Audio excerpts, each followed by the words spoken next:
ആലത്തൂർ വാർത്തകൾ വായിക്കുന്നത് സുബിൻ ശരീഫ് തെന്നിരാപുരം. ഇന്ന് ജൂൺ മാസം 4 ചൊവ്വാഴ്ച, മാസം 21 അറബിയിലെ ദുൽഖഅദ് മാസം 26 വരുന്നത്. സ്കൂൾ തുറന്നു. നമ്മുടെ കേരള നാട്ടിലെ എല്ലാ സ്കൂളുകളും തുറന്നു. 1ാം ക്ലാസ്സിക്കുള്ളതും 10ാം ക്ലാസ്സിക്കുള്ളത് വരെയുള്ള കുട്ടികളൊക്കെ പോകാൻ തുടങ്ങി. കൊച്ചിയിൽ എളമക്കര പറയുന്ന സ്ഥലത്ത് വെച്ചാണ് സ്കൂളിൻ്റെ പ്രവേശനോത്സവം നമ്മുടെ മുഖ്യമന്ത്രി പിണറായി വിജയൻ നടത്തിയത്. വന്ന കുട്ടികൾക്കൊക്കെ മുട്ടായിയും ലഡുവും കൊടുത്തിട്ടാണ് അത് ആഘോഷിച്ചത്. കുട്ടികൾ നന്നായി പഠിക്കണം, കേട് വരാൻ പറ്റില്ല എന്നൊക്കെ നല്ല ഉപദേശമൊക്കെ കൊടുത്ത് നാടൊക്കെ മുറിച്ച് അങ്ങനെ ഉദ്ഘാടനം ചെയ്തിട്ട് മൂപ്പൻ്റെ പാട്ടിൽ പോയി. ആലത്തൂർ SM സ്കൂളിലും പെൺകുട്ടികൾ പഠിക്കുന്ന സ്കൂളിലും പ്രവേശനോത്സവം ഉണ്ടായിരുന്നു. മാപ്പിള സ്കൂളിൽ പ്രത്യേകം തയ്യാറാക്കിയ വേദിയിൽ നിറച്ചും കുട്ടികളൊക്കെ ഉണ്ടായിരുന്നു. അവരുടെ കൂടെ വന്ന അമ്മമാർക്കും അച്ഛന്മാർക്കൊക്കെ മധുര പലഹാരങ്ങളൊക്കെ കൊടുത്ത് സന്തോഷിപ്പിച്ചു. പാട്ടൊക്കെ പാടി വള്ളങ്ങൾ കൊടുത്തും അടിപൊളിയാക്കി പ്രവേശനോത്സവം. പുതിയ കുട്ടികൾ നിറയെ വന്നു എന്ന് മോഡൽ സെൻട്രൽ സ്കൂളിൽ പഠിപ്പിക്കുന്ന ടീച്ചർ പറഞ്ഞു. ഗവൺമെൻറ് സ്കൂളിൽ പഠിച്ചുകൊണ്ടിരുന്ന കുറേ കുട്ടികൾക്ക് പ്രവേശനം കൊടുത്തു. വന്നവർക്കൊക്കെ എന്തൊക്കെയോ നോട്ട് ബുക്കോ എന്തൊക്കെയോ വെറുതെ കൊടുത്തു എന്നൊക്കെ പറയുന്നുണ്ട്.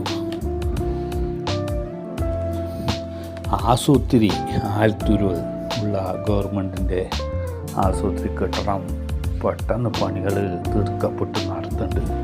വഴുകാണ്ട് അതിൻ്റെ ഉദ്ഘാടനവും ചികിത്സകളും അതിലേക്ക് മാറ്റുന്നതാണ് പറയുന്നത്. ഇടങ്ങേറായി നിൽക്കുന്ന മരങ്ങളൊക്കെ മുറിച്ച് മാറ്റി. വേപ്പ് മരവും വേറെ മരങ്ങളൊക്കെ ആശുപത്രിൻ്റെ 4 പുറത്ത് നിൽക്കുന്നതിനൊക്കെ മുറിച്ച് മാറ്റി.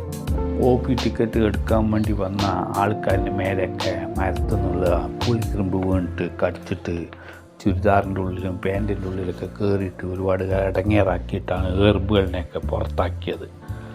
അവർ മരത്തിൻ്റെ കൊമ്പുകൾ കിഴിച്ച് ഇറക്കിയിട്ട് എടുത്ത് വലിച്ചു കൊണ്ടുപോകുമ്പോൾ അതിനുള്ള എറുമ്പുകളാണ് അത്ര അവിടെ കൂടി നിന്നവരുടെ മേലെയൊക്കെ കയറി കടിച്ചത്.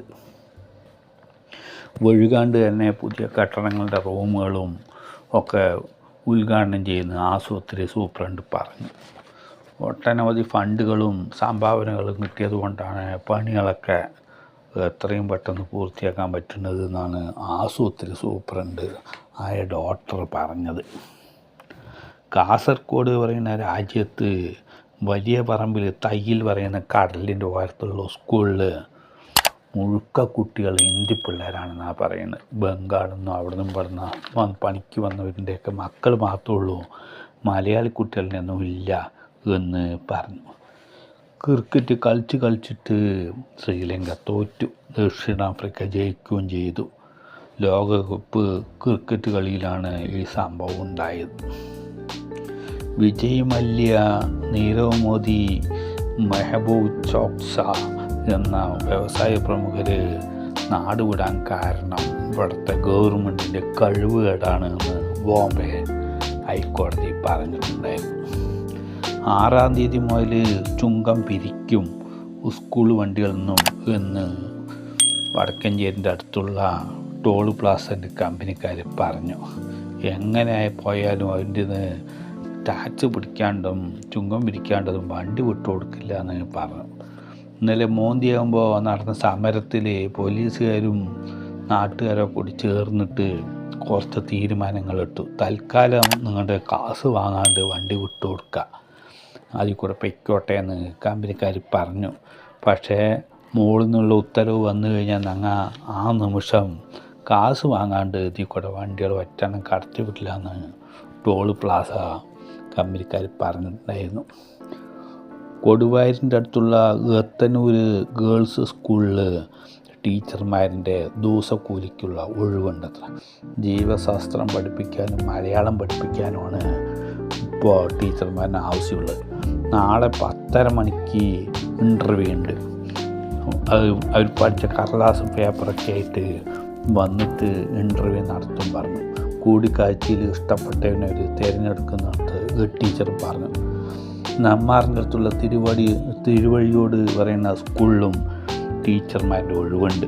5-ാം തീയതി 10 മണിക്ക് കണക്ക് ടീച്ചറിൻ്റെയും ഫിസിക്കൽ സയൻസ് പഠിപ്പിക്കുന്ന ടീച്ചർമാരുടെയും ഒഴിവുണ്ട്. അത് പഠിച്ച യോഗ്യതയുള്ളവർ അവരുടെ പേപ്പറും കടലാസുമായിട്ട് വരാൻ വേണ്ടിയിട്ട് അവിടുത്തെ ടീച്ചർ പറഞ്ഞു. നെന്മാറ ഗേൾസ് സ്കൂളിൽ ഇതുപോലെ ബയോളജിയും പഠിപ്പിക്കാൻ ഒഴിവുണ്ട് എന്ന് പറഞ്ഞു. 6-ാം തീയതി 11 മണിക്ക് എത്താൻ പറഞ്ഞു. ഇംഗ്ലീഷും കണക്കും ഒക്കെ ഭൂമിശാസ്ത്രവും പഠിപ്പിക്കുന്ന ടീച്ചർമാരെയാണ് വേണ്ടത്. 10 മണിക്ക് 10-ാം തീയതി 11 മണിക്കെങ്കിലും അവിടെ എത്താൻ പറഞ്ഞിട്ടുണ്ട്. പ്രവേശനോത്സവം എല്ലാ സ്കൂളുകളിലും നല്ല ഭംഗിയായി നടന്നു. കുട്ടികളൊക്കെ വളരെ സന്തോഷത്തിലായിരുന്നു. പല സ്കൂളുകളിലും മധുര പലഹാരങ്ങളൊക്കെ വേണ്ടുവോളം കൊടുത്തിട്ടുണ്ട്. പുഴയിൽ നീർനായനെ കണ്ടു എന്ന് +2 കഴിഞ്ഞ ചെക്കൻ പറഞ്ഞു. ഗായത്രിപ്പുഴ കാവുശ്ശേരി ഭാഗത്താണ് രാവിലെ പുറത്തേക്ക് പോയിട്ട് കഴുകാൻ വേണ്ടിയിട്ട് വെള്ളത്തേക്ക് ഇറങ്ങിയപ്പോൾ നായിനെ പോലെ തോന്നുന്ന പല്ലും കാണിച്ച് 2 നീർനായ്ക്കളുടെ അടുത്ത് നിൽക്കുന്നത് കണ്ടു. ഓടി ചെക്കനെ കണ്ടത്. ആ ചെക്കന് ഫോട്ടോ എടുക്കാൻ വേണ്ടിയിട്ടൊക്കെ ഇടയ്ക്കിടയ്ക്ക് അതിൽ കൂടെ പോയിൻ്റ് ഓരത്തിൽ കൂടെ നടക്കും അത്ര. +2 കഴിഞ്ഞിട്ട് വേറെ പഠിക്കാൻ പോകണവരെ എന്തെങ്കിലുമൊക്കെ കൈത്തൊഴിൽ ചെയ്യാൻ വേണ്ടി ഇരിക്കുകയായിരുന്നു എന്നാണ് പറയുന്നത്. അഭിനയമോഹൻ പറയുന്ന ചെക്കനകത്ത് നീർനായ്ക്കളെ കണ്ടത്. പുഴയിൽ കുളിക്കാനും തുണി കൊടുക്കാണ്ട് വെള്ളത്തിൽ കളിക്കുന്നവരും പ്രത്യേകം ശ്രദ്ധിക്കണമെന്ന് പറഞ്ഞിട്ടുണ്ടായിരുന്നു. തിരുമ്പാൻ പോണവർ പ്രത്യേകം സൂക്ഷിക്കണമെന്ന് പറഞ്ഞു. നീന്തി പഠിപ്പിക്കൽ നിർത്തി. പെൻഷൻ പറ്റിയ പോലീസുകാർ നെന്മാറ ഭാഗത്ത് നീന്തി പഠിപ്പിക്കുന്ന ഒരു പരിപാടി ഉണ്ടായിരുന്നു. സ്കൂൾ തുറന്നപ്പോൾ തൽക്കാലം നിർത്തിവെച്ചു പറഞ്ഞു. പെൻഷൻ പറ്റിയ റെയിൽവേ ഉദ്യോഗസ്ഥൻ മരണപ്പെട്ടു. വാഹനം ഓടിച്ചിട്ടാണ് മരിച്ചത്. കുന്നത്ത് വീട്ടിൽ ഉമ്മർ പറളി ഭാഗത്തുള്ള 64 വയസ്സുള്ള ഒരു പള്ളിയിൽ സുബഹി നിസ്കരിച്ചിട്ട് രാവിലെ പേൽച്ചയ്ക്ക് വീട്ടിലേക്ക് പോകുമ്പോൾ പിന്നാലെ വന്ന ഒരു വാനടിച്ചിട്ടാണ് പരിക്ക് പറ്റിയിട്ട് ആദ്യം ജില്ലാ ആശുപത്രിയും പിന്നെ കോയമ്പത്തൂരുള്ള വലിയ ആശുപത്രിയും കൊണ്ടുപോയത്.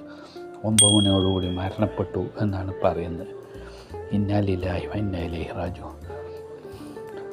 കള്ളന്മാരുടെ സ്വർണ്ണമാല പൊട്ടിച്ച വകയിൽ 2 കള്ളന്മാരെ അതിവിദഗ്ധമായിട്ട് സാഹസികമായിട്ട് പോലീസുകാർ പിടികൂടി. മലപ്പുറത്തുള്ള യൂസഫ് പറയുന്ന ആളിനെയാണ് ആദ്യം പിടിച്ചത്.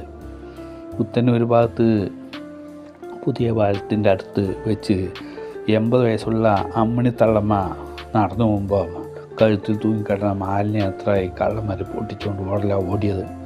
തിരുപ്പൂർ പോയിട്ട് ഇമ്രാൻ പറയുന്ന ആളിനെയും പിടിച്ചു. കൂട്ടാളിയാണ്. അയാളുടെ പേരിൽ 8 കേസുകളുണ്ട് എന്നാണ് പറയുന്നത്. ഇന്നത്തെ ആദ്യത്തെ വാർത്തകൾ കഴിഞ്ഞു.